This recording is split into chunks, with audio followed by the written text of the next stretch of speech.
Almost 300 days ago, 8 brave explorers landed in a strange new world. Their mission: to survey and settle this new frontier and to populate the future shrimp kind. A mammoth task riding on some incredibly small shoulders. This would be no easy feat, for this new world was not barren, but in fact home to never seen before fish and snails.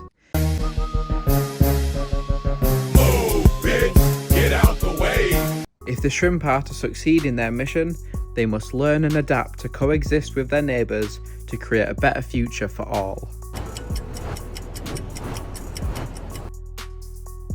The tank looks old and tired, and its time has come to an end.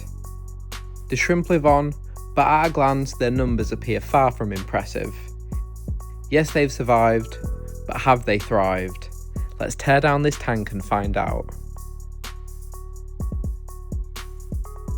And look at that, our first shrimp for the count. One shrimp.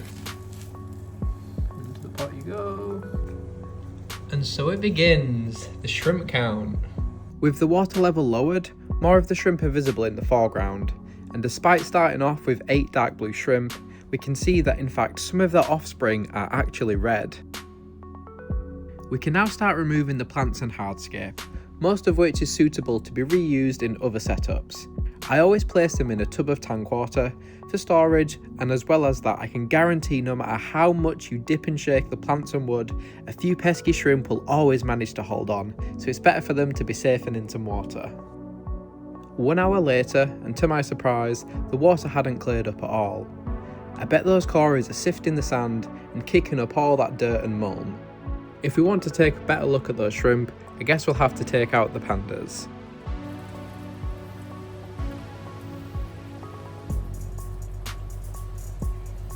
That's the majority of the Corys caught out. Obviously there are a few, we do have a few shrimp in there as well.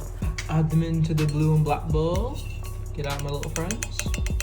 And that's 3 more shrimp for the tally.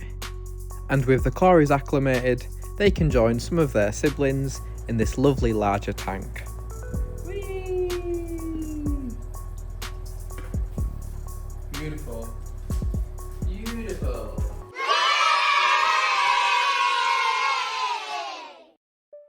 Look at them all, there's absolutely tons of these little guys. How many shrimp do you think we're going to catch?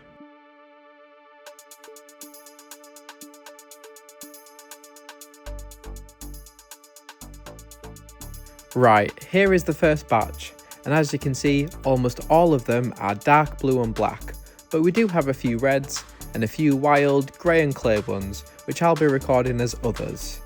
This was a long and tedious process of sorting and counting, so I really hope you enjoy this video. Look at all these shrimp! It's like a shrimp vortex. We've got the blues and the blacks in this bowl, and the reds and the others are in the jug, but there's still plenty of shrimp in the tank, so back to catching I go. Second batch of the shrimp, I probably spent twice the amount of time scooping and catching, and I found way under half what we found last time. While sorting through the shrimp, I found a pretty cool one. This red shrimp seems to look like a rilly, which means that it has a solid coloured head and tail, but a clear stripe in the middle.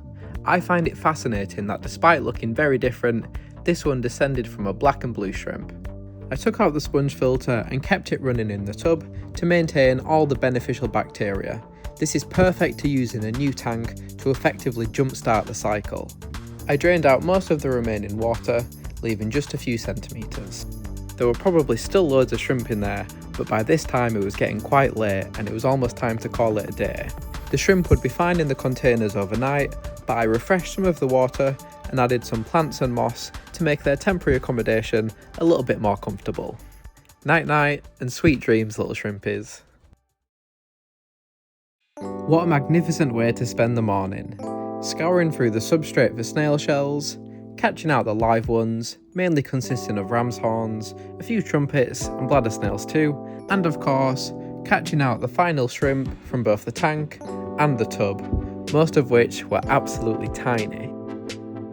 So with the tank now empty and all the shrimp counted, it's time for the moment that you've all been waiting for. Can I get a drum roll please?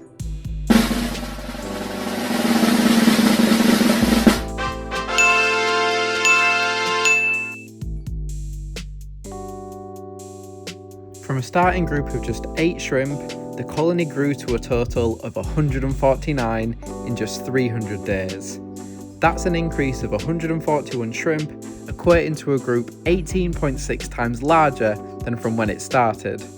So congratulations to those first few shrimp on a successful mission and a job well done. As this tank was purposefully designed for the Cory fry, and they got all of the attention.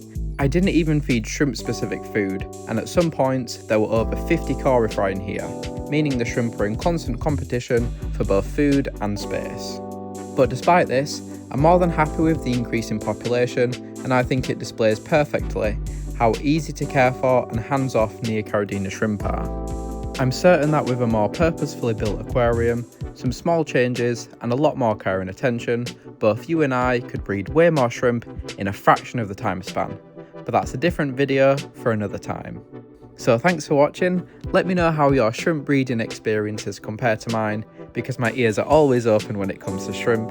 And stop, just before you go, I bet you're thinking, what on earth will you do with all of those shrimp?